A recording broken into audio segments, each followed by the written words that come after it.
तालुक्यातील 52 ग्रामपंचायतीसाठी 2025 ते 2030 या पंचवार्षिक कार्यकाळासाठी सरपंच पदाच्या आरक्षणाची प्रक्रिया नुकतीच पार पडली। उपविभागीय अधिकारी किरण सावंत पाटील यांच्या अध्यक्षतेखाली व तहसीलदार मिलिंद कुमार बाग यांच्या उपस्थितीमध्ये पार पडलेल्या आरक्षण सोडतीने अनेक इच्छुकांची मनं जिंकली, तर काहींच्या आशा धुळीला मिळाल्या। कभी खुशी तर कभी गम अशा संमिश्र भावना यावेळी अनुभवायला मिळाल्या।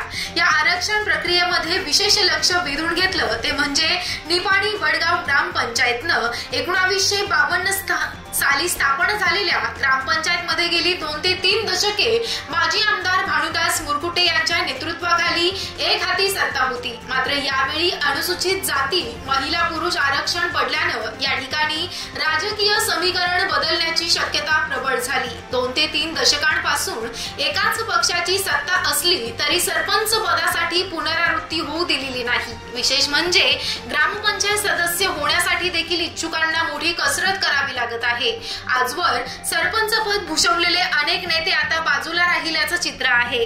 याच दरम्यान विरोधी पक्ष मात्र गप्प असून त्यांची कुठलीही ठोस हालचाल दिसून येत नाही। त्यामुळे सत्ताधाऱ्यांमध्येच नव्यानं वर्चस्व स्थापनेसाठी स्पर्धा सुरू झाली। निपाणी वडगाव ग्रामपंचायतची सत्ता आता काठावर आल्यानं अनेक विद्यमान सदस्यांनी सत्तेच्या दिशेने हालचाली सुरू केल्या आहेत। त्यामुळे आगामी काळामध्ये राजकीय समीकरणात मोठी उलथापालथ होण्याची शक्यता ग्रामस्थांच्या चर्चेमधून व्यक्त केली जात आहे। एकंदरीतच निपाणी वडगाव मध्ये सत्तेच्या संघर्षाला सुरुवात झाली असून भविष्यातील वाटचाल सत्ताधाऱ्यांसाठी खडतर ठरणार हे निश्चित आहे।